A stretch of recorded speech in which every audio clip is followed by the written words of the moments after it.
Ta-da! Howdy do! How are you? Hey, I am Tom the Beer Whisperer. On a very cold, I don't know if you can see out there, all you see is white. Because we got a snow, man. Not a snowman, but snowman, you see. Anyways, here we go. Can you see that clearly? Because I'm using my HD camera because it really makes a difference with one guy standing up here holding a beer. Anyways, here we go. Jubilation Sweet 16 from Hebrew the Chosen Beer. 16th anniversary ale brewed with 16 malts, 16 hops, and 16%. Holy bejesus, that's big. So why am I drinking this today since you know this is from last year? Well, I bought it last year, but circumstances prevented me from drinking it. So I still have it.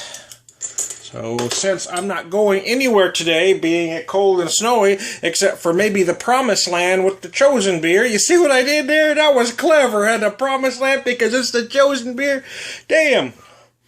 Sometimes I even amaze myself. Anyways, here we go. Let's pour a little bit. Just a little bit. That's a big beer, man. We'll just do a little bit. Normally, I frown on doing beer videos with just a small amount of beer, but this is a big beer. We're just going to do a small amount of beer. That pours much like a stout. Look at that. Wow. The color is almost identical to the Stone Russian Imperial that I drank last night. Sweet 16 Chosen Beer. 16th. They don't really give it a style other than say 16 malts, 16 hops. So there you go.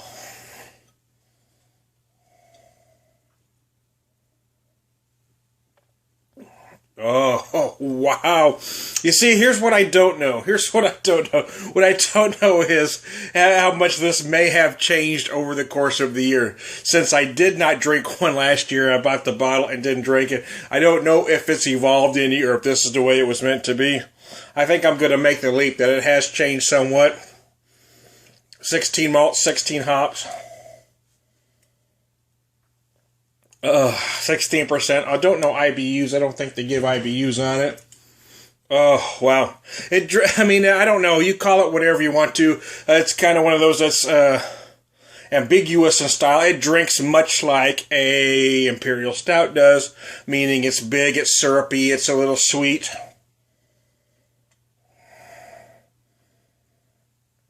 The aromas are nice. So on that Russian Imperial, I got a lot of chocolate, a lot of coffee, some anise. This one is a little different. I'm getting...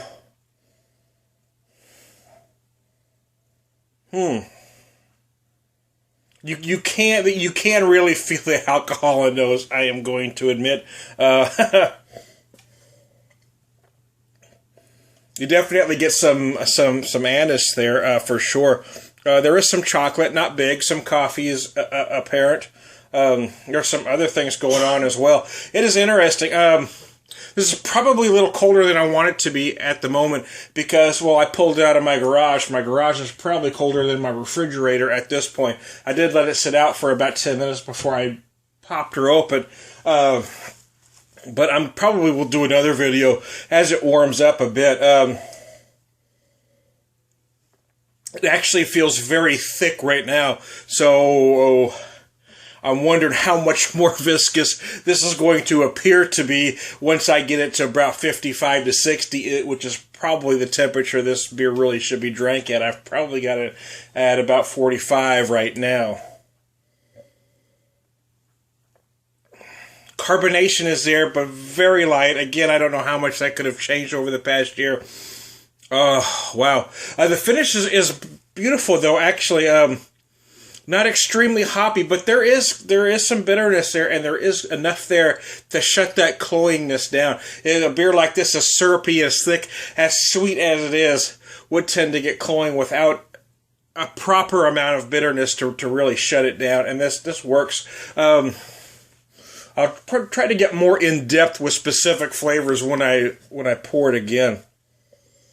So there you go. Let me show you the bottle one last time. Wow, the Chosen Beer, some bitch. Sweet 16. Wow, I'll be back. Really, I will.